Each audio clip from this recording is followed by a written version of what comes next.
came back to Red Hollow on a dry morning, the kind where the sun rises without mercy and the wind carries old dust like it's got stories to tell. My father was buried before noon, no preacher stayed long, no neighbor asked questions. That's how things worked out here. People learn not to remember too much. The Rowan Ranch waited at the edge of town, fences leaning, barn doors hanging crooked like broken teeth. I hadn't stepped foot here in 15 years, but the land didn't feel abandoned. It felt patient. Inside the house, the air smelled of old wood and regret. Every room looked smaller than I remembered, except one thing. The wall. The family tree. My grandfather had carved it himself, names burned deep into the wood with steady hands, generations of Rowans marked like cattle, each name a claim on the land. I traced them with my fingers. Silas Rowan, Thomas Rowan, my father, me. But between two generations, the wood was torn apart. One name had been scratched out violently, as if someone had tried to erase it with a knife and anger. Both the grooves were deep, the wood splintered. This wasn't age. This was intentional. I asked around town that evening. At the saloon, glasses stopped clinking when I mentioned the mark on the wall. One man shook his head before I finished my sentence. The preacher closed the church door and said quietly, "Some men ain't meant to be remembered, son." That night, the wind rose hard, rattling the windows like it wanted inside. I couldn't sleep. The house creaked under its weight, whispering sounds that felt too close to words. I checked the floorboards near the fireplace, a habit my father had taught me as a boy. One board gave way. Beneath it was a leather-bound journal cracked with age. The first line stopped my breath. If this land ever calls him back, may God forgive us for choosing silence.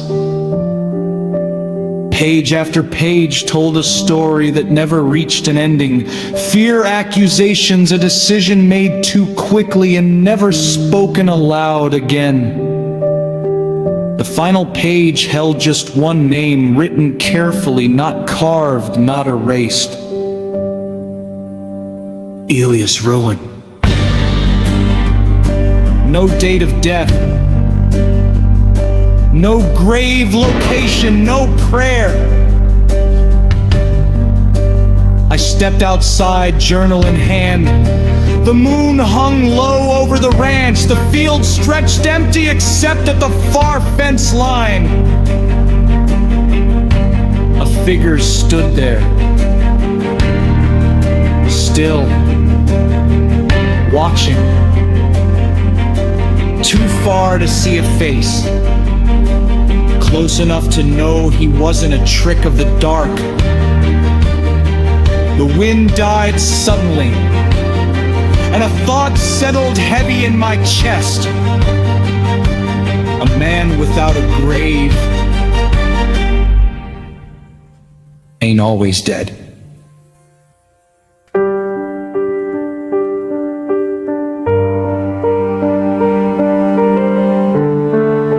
Not when I stepped closer. Not when the wind picked up again. By the time I reached the fence line, there was nothing there but trampled dust and silence. Tracks. Fresh. Too fresh for a place that hadn't seen visitors in years. That night I didn't sleep. I sat at the kitchen table with the journal open, lantern light shaking over every word like it didn't want to be read. Elias Rowan. The name kept staring back at me. At dawn I rode into town and went where records outlived memory. The county office old ledgers, yellowed and brittle, stacked like forgotten sins. I found my grandfather's name, then my father's. But Elias, he existed only once. A birth record. No death record. No burial. No mention after the year 1859. That same year, a rancher's boy named Caleb Moore vanished near the river bend. People remembered that part. They remembered fear. They remembered whispers. What they didn't remember was proof. Elias had been my grandfather's firstborn, stronger than the rest, quieter too. The kind of man who didn't defend himself because he never believed he'd need to. He was the last person seen riding with the boy. That was enough. The journal filled in the rest. No sheriff, no trial, just family. One night, my grandfather woke Elias, handed him a horse, a canteen, and pointed west. Leave by sunrise, he wrote, or the town will make a decision for us. Elias didn't beg. He didn't fight. He rode away without looking back. The next morning, my grandfather carved his name out of the family tree like it had never belonged there. A dead man brings questions. The journal read. An erased one brings peace. But peace never came. The ranch began to fail soon after. Crops dried no matter the season. Animals wandered off and never returned. Brothers stopped speaking. My father left the ranch as soon as he was old enough and never explained why he hated coming back. By late afternoon, I followed the tracks I'd seen the night before. They led away from the ranch toward the river bend where Caleb Moore was last seen. The dust was disturbed near the water, not old, recent. Something else caught my eye. A weathered marker half buried near the reeds. No name, no date, just a symbol carved into the wood. The same symbol burned into the corner of Elias' journal. I knelt beside it, heart pounding, when a voice spoke behind me. Low calm. You shouldn't be digging where the West tried to forget. I turned slowly. A man stood a few steps away, hat pulled low, coat worn thin by time. His eyes didn't carry anger. They carried recognition. He looked at the journal in my hands and said, "That name cost us everything."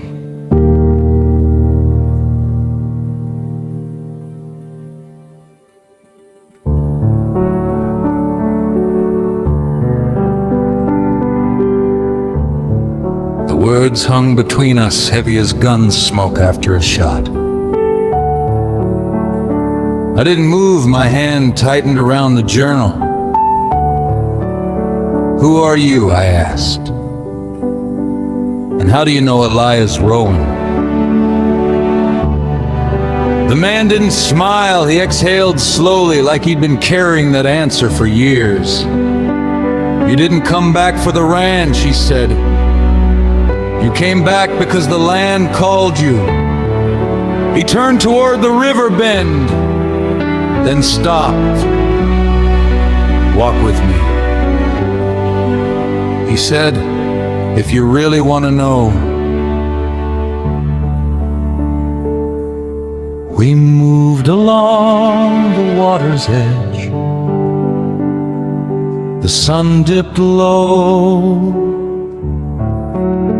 turning the river dark and red, like it remembered blood even if no one else did. He took off his hat. That's when I saw it, the eyes. The same deep-set look I'd seen in my grandfather's old photograph. The same shape carved into the family tree. "I knew Elias Rowan," he said. "Most folks say I'm his son." I stopped walking. "Most folks?" I asked. "In the West," he replied, "blood ain't proven by paper, it's proven by what follows you." He told me Elias didn't die the night he was sent away. He rode south, changed his name, worked other men's land, never owned a thing, never stayed long enough to be known. He trusted people once, the man said. It cost him his life without killing him. I asked why he'd come back now. His eyes lifted toward the Rowan Ranch, barely visible in the distance. "Because Elias never really left," he said. "His body did, his burden didn't." He told me he'd been watching the ranch for years from a distance, never stepping onto the land, never speaking to the family. Everything that fell apart here, he said, wasn't punishment, it was consequence. I didn't answer. Instead, he bent down near the water and lifted something half buried in the mud. A small boot, a child's, water-worn, cracked old. "Caleb Moore's," he said quietly. The boy Elias was blamed for. My chest tightened. Then what really happened to him? I asked. The man finally looked straight at me, and for the first time his voice carried weight. "The truth is, Elias wasn't the only one there that night." He pointed across the river. "That's where it happened," he said.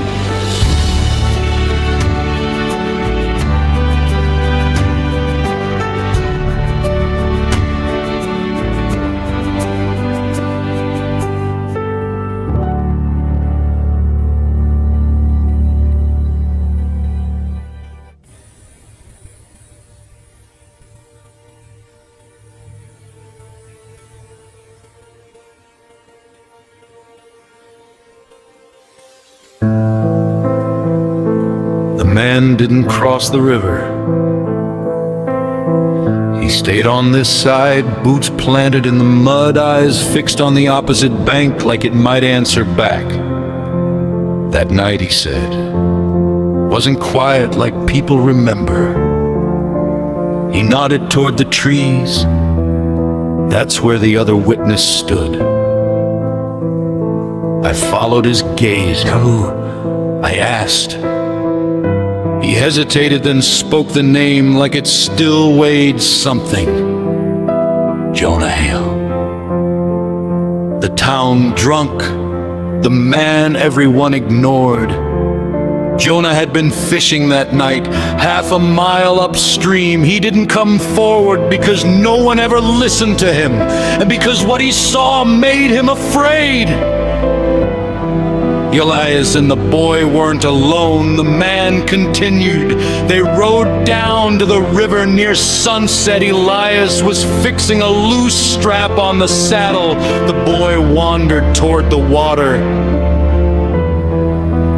Jonah watched from the trees. He saw another rider approach, not Elias.